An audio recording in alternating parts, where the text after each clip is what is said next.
Vozes do Planeta, com Paulina Chamorro.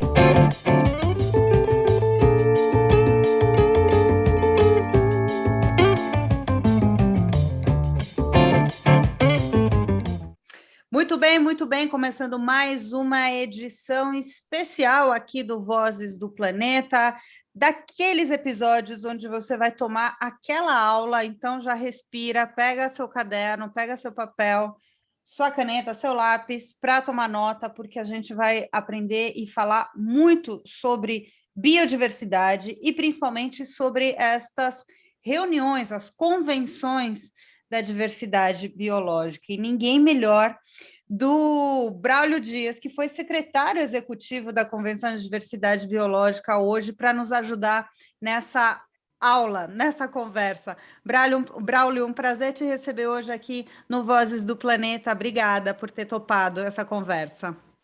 Prazer é meu. Obrigado. Bom, a gente está em outubro de 2021, onde exatamente hoje, dia 11, começa a 15ª, né, convenção, que é uma COP eu estou falando COP aqui porque a gente já tratou em outros episódios explicando, né, como é que são essas reuniões, mas é uma COP da biodiversidade. Né? A gente está na COP 26 do clima, mas essa da biodiversidade é a número 15. Então, minha pergunta é nesse sentido. Por que são números diferentes se elas começaram na mesma época? É verdade, é porque as COPs de clima são anuais, enquanto que as COPs de biodiversidade começaram também anuais, mas o Brasil, eu estava na delegação, se revoltou na COP 4, em 98, dizendo que não dava para continuar desse jeito, porque a gente precisava tempo para executar as decisões, né? E biodiversidade é complexo e exige muito trabalho de campo, políticas, programas, etc. Então, a gente pediu para que fossem espaçadas as COPs. Então, a partir de então, as COPs de biodiversidade só têm acontecido a cada 2 anos, né? Então, isso permite, por um lado, um processo de preparação melhor para as COPs, porque antes de uma COP, a COP é a reunião grande que reúne todos os governos que fazem parte de uma convenção. São delegações oficiais com mandato para negociar em nome dos países, mas também envolve organizações técnicas, científicas, representações da sociedade civil, etc. E para fazer uma COP, você tem que fazer primeiro reuniões técnicas preparatórias. São as reuniões do órgão científico da convenção, né, que é conhecido como SUBSTA, que é o órgão subsidiário de aconselhamento técnico, científico e tecnológico, um nome bem longo. Também a reunião do grupo de trabalho aberto sobre o artigo 8J da convenção, que trata sobre conhecimentos tradicionais dos povos indígenas e com outras comunidades tradicionais, e a reunião do órgão subsidiário de implementação, que é um órgão mais político que olha questões de orçamento, questões de prioridades políticas, de meios de implementação, né? Então, não se pode fazer uma COP sem antes ter feito todas essas outras reuniões, e essas outras reuniões também recebem contribuições de workshops técnicos, né? Então, é um processo complexo, envolve contribuições do mundo inteiro, né? E em cada ciclo de 2 anos, então, a gente consegue fazer essas reuniões preparatórias e, afinal, fazer uma conferência das partes. A Covid atrapalhou isso, né? A última COP, que foi a 14, aconteceu em dezembro de 2018 no Egito. E a COP seguinte, prevista para acontecer na China, estava previsto para acontecer 2 anos depois, portanto, em 2020, né? e ela ficou inicialmente prevista para outubro de 2020. Mas com a Covid, e lembra que a Covid começou na China, né? Então isso acabou causando impactos imensos em todas as economias, nos voos aéreos, etc. Então a COP foi cancelada, foi adiada, né? E com previsão de acontecer esse ano, em outubro desse ano, né? E chegamos em outubro desse ano, mas a Covid ainda está conosco. Então, o que aconteceu? As reuniões preparatórias começaram a acontecer em 2019, depois foram interrompidas em 2020 e retomadas agora no início de 2021, mas em formato virtual, né? E o que aconteceu é que não foi possível concluir as negociações nessas reuniões preparatórias. Os países mais pobres, com baixa conectividade, por exemplo, de internet, protestaram, né, e disseram que estava difícil de poder participar e negociar nessas condições. Então, essas reuniões preparatórias são negociadas recomendações para decisões da COP. E o que aconteceu é que nós não conseguimos concluir as negociações dessas recomendações. Então, o que nós temos hoje são textos longos, cheios de colchetes. O que são esses colchetes? São propostas de diferentes países. E aí cada país puxa para o seu lado, né? Então, um parágrafo que tinha 3 linhas se transforma num parágrafo de 10, 15 linhas, cheias de colchetes de textos não negociados, né? Então, como é que você vai para uma COP desse jeito? Então, a decisão tomada é que a gente teria uma parte inicial da COP15, começando hoje, né? E já começou, porque essa COP é organizada na China, e a China está cerca de 12 horas na nossa frente, né? Então, eles já tiveram o primeiro dia de reunião. E essa primeira parte acontece de hoje, dia 11, até dia 15, e é uma reunião basicamente virtual, com pequena participação presencial, e é mais uma reunião de manifestações de ordem política dos governos e das organizações, dizendo o que querem, o que estão oferecendo, que compromissos estão oferecendo. A parte principal de aprovar as decisões, incluindo a nova Estratégia Global de Biodiversidade pós-2020, só vai acontecer na segunda parte da reunião, que vai começar em 15 de abril e deve concluir em 8 de maio do ano que vem, num formato presencial, é o que a gente espera. Será, né? Na China também? E em Kunming, na cidade de Kunming, no sudoeste da China, que é a capital da província de Yunnan, que é a província mais rica em biodiversidade da China, né? Então, a reunião é na China.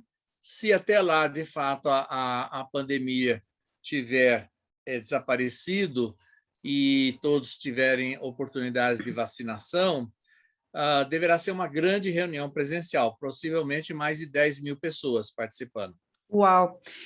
Braulio, eu tive a oportunidade de acompanhar presencialmente, né, uma das COPs, que foi no México em 2016, né, e no final, né, foi dezembro de 2016. E a gente teve uma conversa muito boa. Aqui para este podcast, aliás, vocês podem buscar ali, foram logo nos primeiros episódios do Vozes do Planeta, quando ele estava iniciando, né, o podcast. E você me deu uma entrevista maravilhosa no meio daquela correria toda dessas negociações, né, que você estava comentando. E a gente foi para o início de toda a história, que eu acho que valeria a gente resgatar essa conversa aqui. Do que é a biodiversidade? O que se entende, né, de biodiversidade? Você começou falando que ela está exatamente em tudo, né? A gente trata aqui no Vozes do Planeta em diversas partes, né, da vida natural, a explicação das conexões da vida natural, mas eu queria ouvir, porque você me deu uma aula muito bacana naquela vez sobre o que é a biodiversidade, como é que se discute, né, o que pode ser feito, ou o que deveria ser feito para a conservação dela. Então, boa pergunta, porque a maioria das pessoas não entende direito, né, quando a gente fala de biodiversidade. Nós estamos falando da natureza, né? Biodiversidade se refere a todas as expressões da vida na Terra. As espécies, os ecossistemas, as diferentes variedades dentro de uma espécie, a variabilidade genética e os chamados serviços ecossistêmicos ou serviços ambientais, como chamamos aqui no Brasil, né? Que é resultado das funções ecológicas dos ecossistemas e das suas espécies, né? Então, as pessoas não se dão conta direito de quão dependentes nós somos da biodiversidade. Nós temos que respirar ar continuamente, e o que a gente busca nesse ar é oxigênio. Quem produz oxigênio? As plantas, portanto, biodiversidade. Florestas, savanas, as algas marinhas, etc. Nós temos que beber água ao longo do dia, né? E a gente precisa de água em quantidade e principalmente em qualidade, água limpa. Então, a água passa pelo ciclo hidrológico, né? Então, essa água, ela evapora e transpira, né, das superfícies, forma as nuvens e ela cai na forma de chuvas, como está acontecendo agora, que começou a chover novamente, e cai em cima da vegetação. Então, a vegetação filtra essa água, né? E essa água percola o solo, ela atravessa o solo, né? E então, entre a vegetação e o solo, esse é um processo natural de filtragem da água. Então, a água que a gente recebe, que vem dos rios, ela passa por esse processo, vai para o lençol freático e vai para os rios, né? Então, a gente depende de proteger áreas de natureza que fazem esse papel, né? Quase todas as cidades de médio e grande porte têm os chamados mananciais de recursos hídricos, as áreas que são protegidas com nascentes e reservatórios para abastecer as cidades de água, né? Tem várias pesquisas de opinião pública feitas mundo afora, e você poderia fazer isso, entrevistando cidadãos no meio da rua, em cidades do mundo inteiro, perguntando de onde vem a água que ele bebe. Ninguém sabia responder. Impressionante, no mundo inteiro, né? As pessoas acham que a água vem da torneira, né? Então, e isso é uma coisa tão essencial, né? Depois, a gente precisa comer, né? Idealmente, pelo menos umas 3 vezes por dia. De onde vem esse alimento? Não vem do supermercado, né?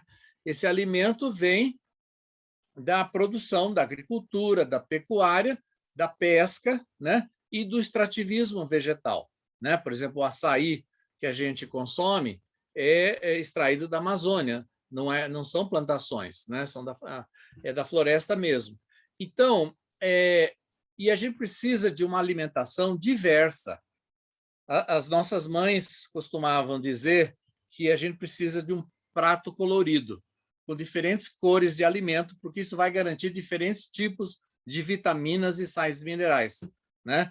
Não basta encher o prato só com macarrão ou só com arroz ou alguma coisa assim, tem que ser um prato diverso. Então, o que vale é a qualidade nutricional desse alimento, né? E tem que ser um alimento não contaminado, não pode ter resíduos de agrotóxico, não pode ter toxinas, né? Então, isso tudo, então, é a diversidade de plantas e animais que fornecem esses alimentos para nós. E, infelizmente, frequentemente, a gente precisa de remédios, né? A gente contrai alguma doença ou a gente tem algum acidente e é preciso consumir medicamentos, vacinas, antibióticos, né? Qual é a origem disso tudo? A biodiversidade. É da biodiversidade que a gente extrai. Os antibióticos iniciais foram extraídos de fungos de penicilina, né? Então, é do conhecimento dessa biodiversidade que a gente consegue, então, cuidar da saúde humana. Então, quando a gente fala de biodiversidade, é tudo isso e, em média, metade do produto interno bruto da economia de qualquer país vem da biodiversidade, né? Se a gente perder a biodiversidade, metade da nossa economia vai para o brejo, né? E nós já estamos sofrendo problemas. Por exemplo, foi declarado a crise sanitária, né? Aqui no Brasil, porque estamos numa das piores secas, né?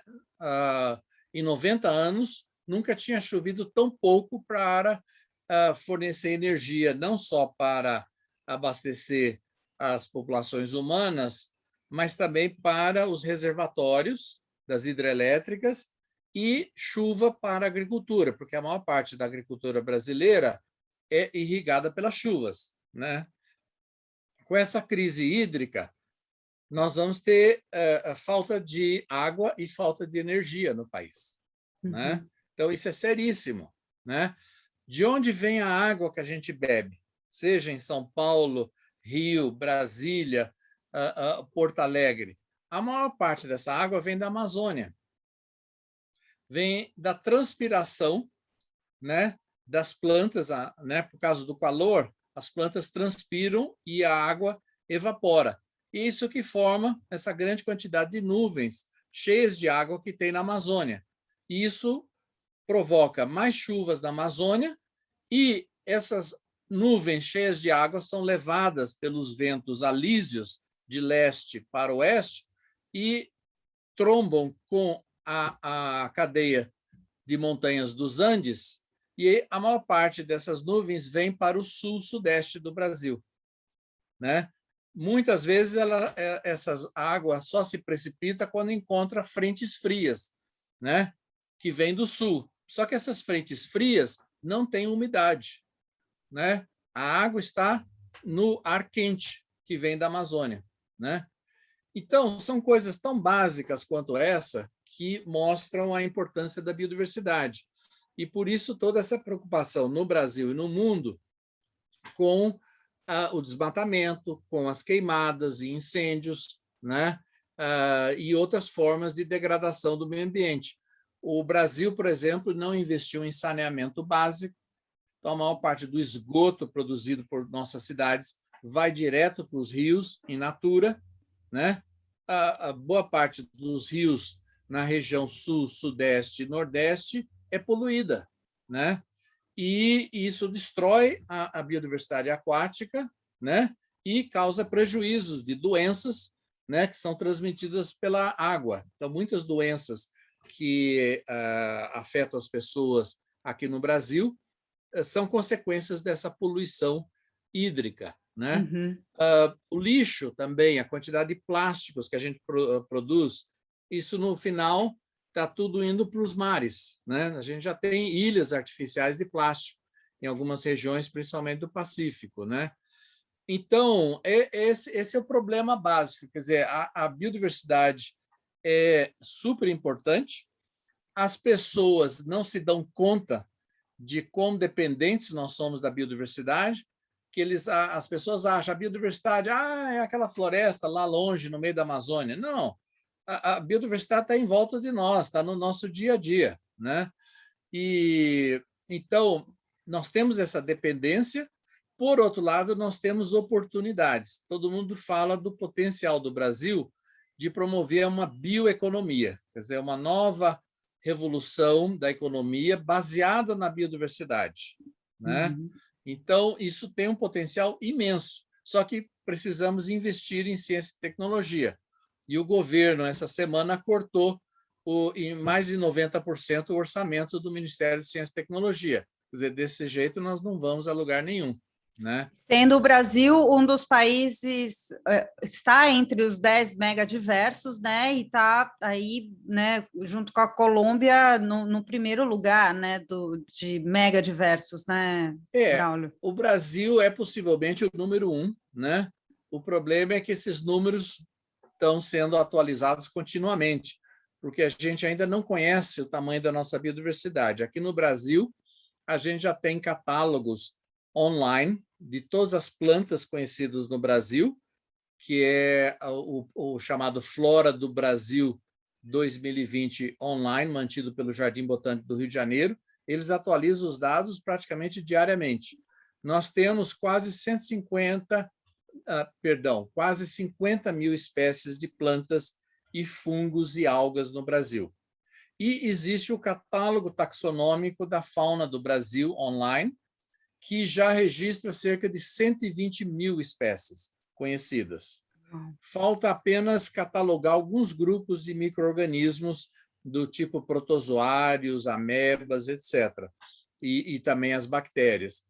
Então, só isso, quer dizer, já são mais de 170 mil espécies conhecidas, né? E o que se considera é que o Brasil é o país onde vão ocorrer o maior número de novas descobertas de espécies do mundo. A estimativa é que a cada dia, em média, uma espécie nova de animal é descrita no Brasil, e a cada 2 dias, em média, uma espécie nova de planta é descoberta no Brasil, né? Então, isso é muito. E as estimativas é que, no ritmo atual, que é um ritmo bastante razoável de descobertas, vai demorar entre 800 a 1.000 anos para a gente descobrir todas as espécies que tem no Brasil. Bom, e como você bem ressaltou, a gente está com essa grave crise, né, na questão do investimento na ciência brasileira, e também dentro dessas reuniões das COPs, né, da biodiversidade, durante as preparatórias, aparecem assuntos que são de extrema importância, justamente para a gente pensar sobre essas relações e sobre como a biodiversidade é a nossa vida, né? Que são, também já começam a entrar sobre a questão do conhecimento tradicional. Saiu um último relatório esse ano, a gente fez uma matéria aqui no podcast mostrando a importância das áreas protegidas, de aumentar as áreas protegidas, de ter o reconhecimento do conhecimento tradicional, principalmente das populações indígenas, das áreas indígenas conservadas, né? Então, os caminhos que são apontados, né, os grandes objetivos dessas negociações para a conservação da biodiversidade, Braulio, passam por aí também, né? Sim, porque a biodiversidade, para ela ter maior significado para nós, ela precisa ser conhecida, né? E, claro, a ciência moderna vem avançando muito, né? Especialmente a partir do período do Iluminismo, né? No século XVIII, né? Quando realmente houve uma grande revolução na ciência, né? E o Brasil avançou muito. Atualmente, o Brasil, em média, o Brasil produz apenas 2% da ciência mundial, mas existem algumas áreas de excelência no Brasil. Então, biodiversidade é uma dessas áreas de excelência, e o Brasil produz cerca de 10% da ciência mundial nessa área. Então, isso é muito, né? Agora, quem começou a estudar as plantas e animais foram os índios, há muitos anos atrás. Uhum. Então, eles estão aí há milhares de anos e já deu tempo para eles conhecerem muita coisa. Então, eles sabem o que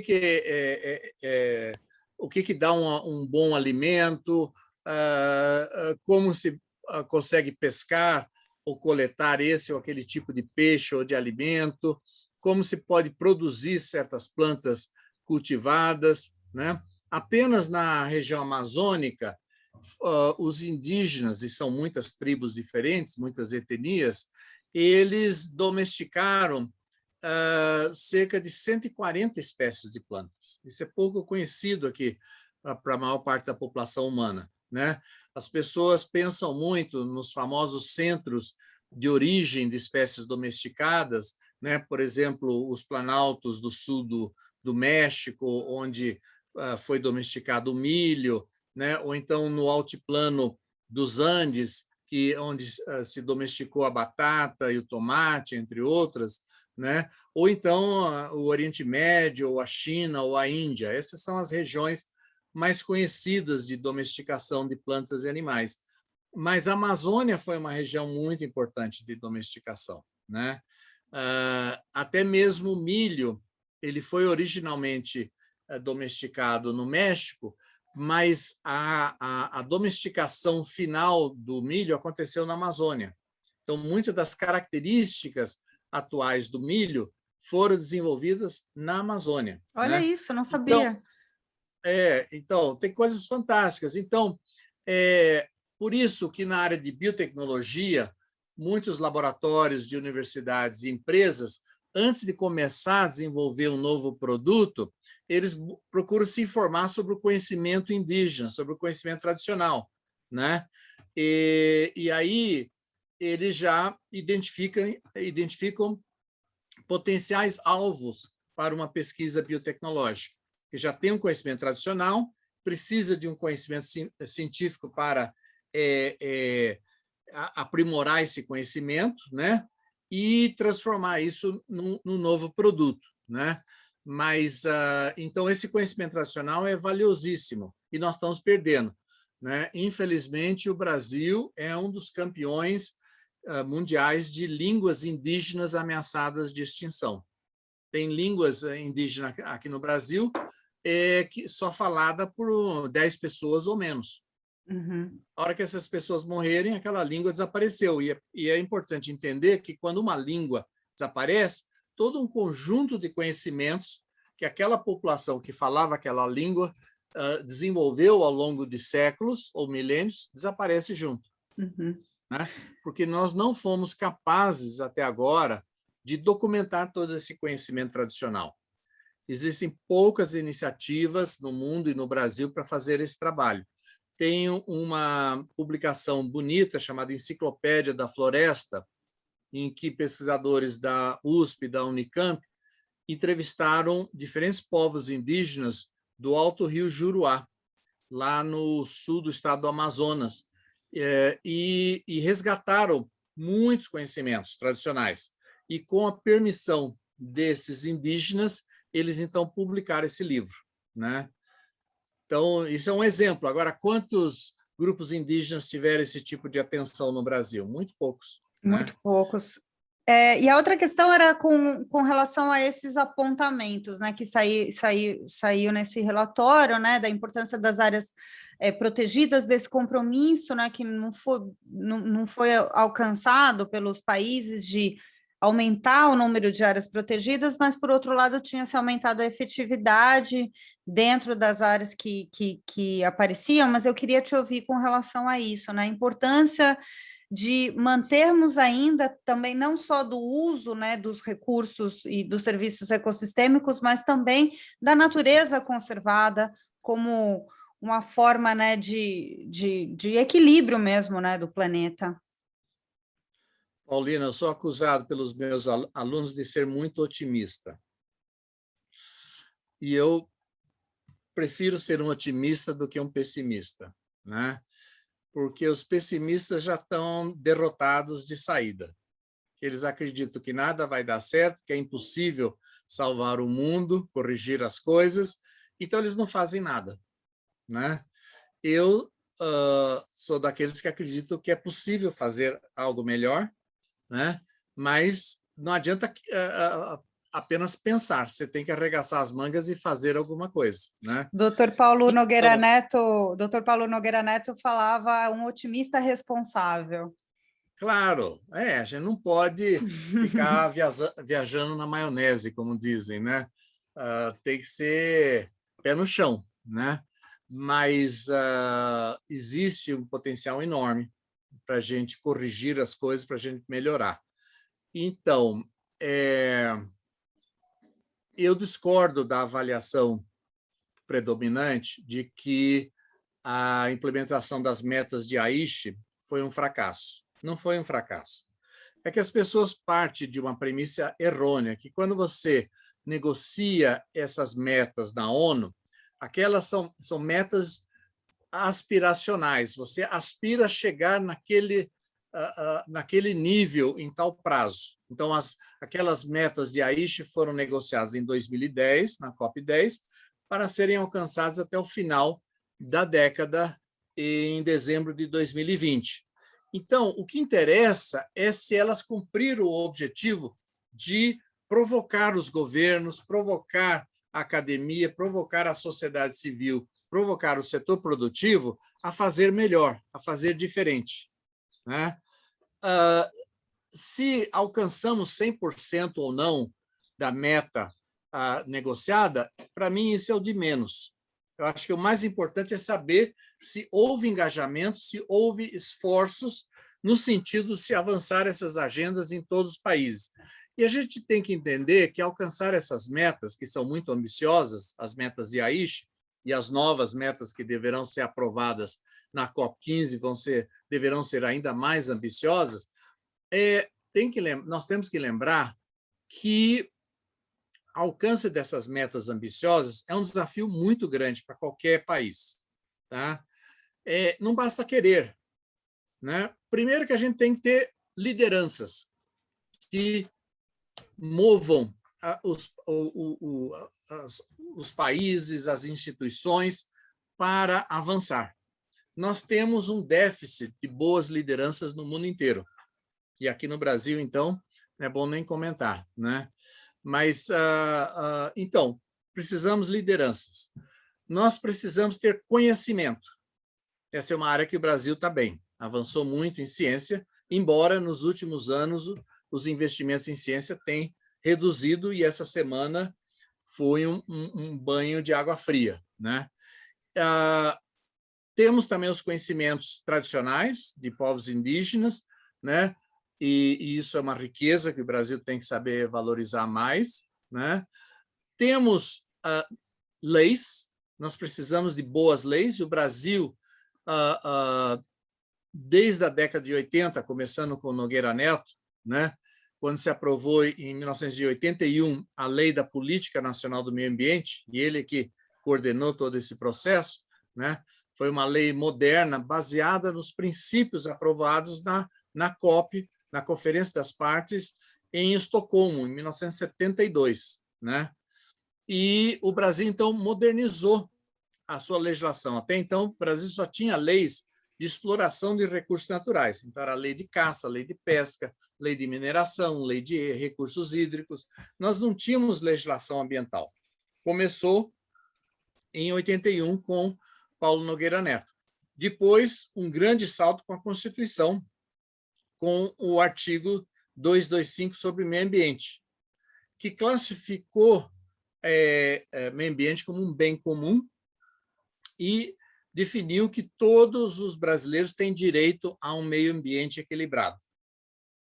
E a ONU, através da Comissão de Direitos Humanos, nessa semana, acaba de aprovar uma resolução para transformar isso num direito universal, para que todas as pessoas do mundo tenham direito a um meio ambiente saudável, sustentável. Né? Então, isso foi uma grande conquista. E nós já temos isso na Constituição desde 88. Mais do que isso, o artigo 170 da Constituição, que estabeleceu os princípios e as regras para as atividades econômicas no Brasil, além de reconhecer empreendedorismo, além de reconhecer o direito à propriedade privada, reconheceu também a função social da propriedade rural, né? E reconheceu também como um dos princípios para a atividade econômica no Brasil proteção do meio ambiente. Né? Fantástico. Então, o Brasil teve esses grandes avanços, nós temos uma legislação ambiental muito moderna, muito completa, só que nós estamos vendo um grande retrocesso nesses últimos 2 anos e meio, né? E o grande problema é que não basta ter boas leis, você tem que ter boas instituições com equipes técnicas qualificadas, bem remuneradas, para não caírem na tentação da corrupção, e bons orçamentos. Então, o Brasil é um país que tem boas instituições, né? nós temos um Ministério Público fantástico. Só no Ministério Público Federal nós temos uma rede de procuradores ambientais, dedicados a temas ambientais, que se reúnem anualmente para aperfeiçoar o seu trabalho, né? Nós temos instituições federais de meio ambiente, IBAMA, ICMBio, Jardim Botânico do Rio de Janeiro, né? Serviço Florestal Brasileiro, Agência Nacional de Águas. Então, nós temos um conjunto muito importante de instituições que são muito boas e sérias.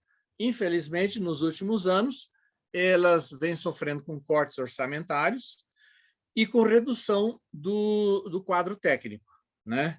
Então, isso dificulta o cumprimento da sua missão.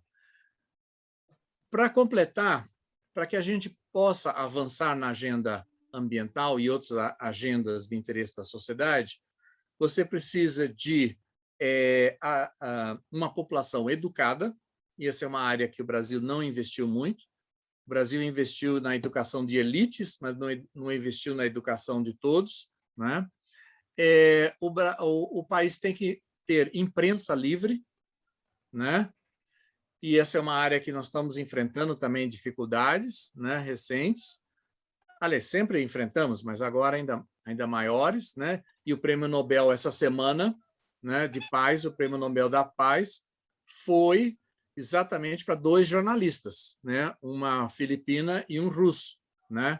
Pela defesa da democracia, né? Então, e precisamos de eleições livres, né? Então, esses são os requisitos básicos de uma boa governança, né? Na ausência disso, os interesses privados de alguns poucos prevalecem sobre os interesses coletivos de toda a sociedade. Então, essa é a grande batalha que a gente vive hoje em dia no Brasil. Você está sem som.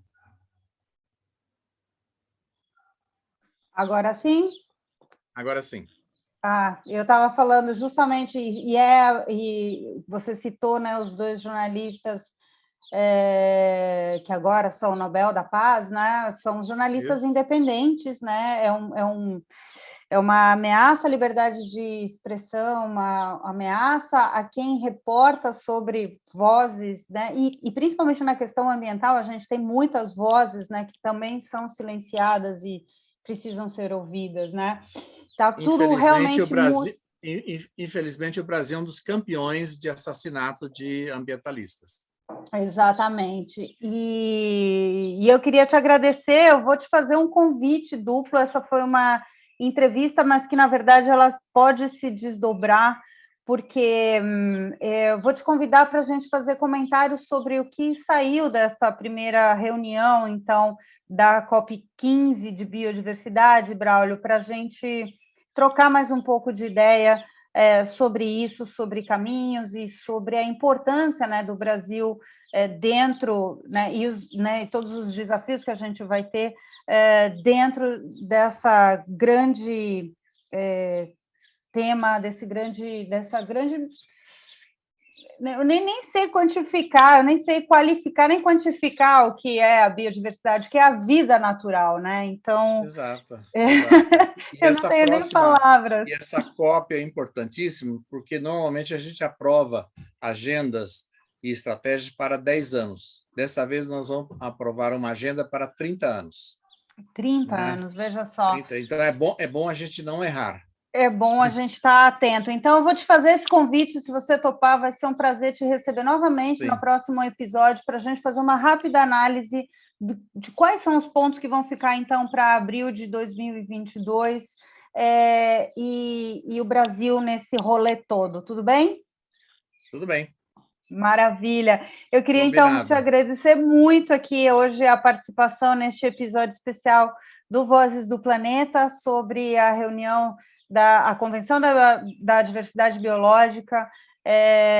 Hoje recebemos, então, Braulio Dias, ele foi secretário executivo da Convenção da CBD e hoje está professor também, né, Braulio? Sim, sou professor de Ecologia na Universidade de Brasília. Maravilha. Por essa participação, então, aqui no Vozes do Planeta. Muito obrigada. Prazer foi meu, Paulina. Até a próxima. Vozes do Planeta, com Paulina Chamorro.